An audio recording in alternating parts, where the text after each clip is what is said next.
Hi అండి, అందరు ఎలా ఉన్నారు? అందరికీ గుడ్ మార్నింగ్. ఈరోజు అయితే మరలా వేడిగా టీ తాగుతూ నా పని అయితే స్టార్ట్ చేశాను.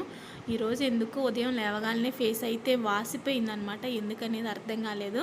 ఇంకా నేనైతే వేడిగా టీ పెట్టేసేసుకొని టీ అయితే తాగుతున్నాను. ఇంకా ఈరోజు బ్రేక్ఫాస్ట్లోకి మామిడికాయ పులిహోర చేయాలనిపించింది.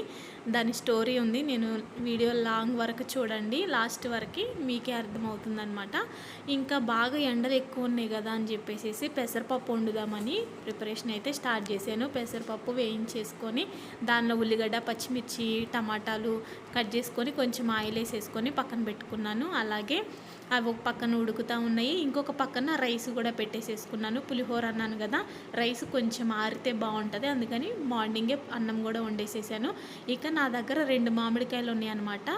నేను మార్కెట్లో వెళ్ళినప్పుడు పచ్చడి చేద్దామనేసి తీసుకొని వచ్చాను, కానీ అవి అంత పుల్లగా లేవు. కానీ నేను చేసిన క్వాంటిటీకి అయితే ఆ పులుపు సరిపోయింది. ఇక ఉన్న 2 మామిడికాయల్ని తురిమేసేసుకొని పక్కన పెట్టుకున్నాను.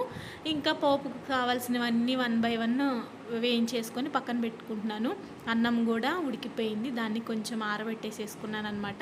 ఇంకా పోపు కూడా వేసుకున్నాను. ఈరోజు ఎందుకు మామిడికాయ పులిహోర తినాలనిపించిందంటే, నిన్న ఆఫీస్లో మా మేడం వాళ్ళ వదిన మామిడికాయ పులిహోర చేశారంట, నాకు తీసుకొచ్చి ఇచ్చారు.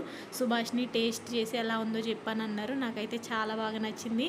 నాకు కొంచెం ఇచ్చారు, సరిపోదు కదా మనకి, అందుకని చెప్పేసి ఎక్కువ క్వాంటిటీలో చేసుకున్నాను ఈరోజు ఉదయాన్నే.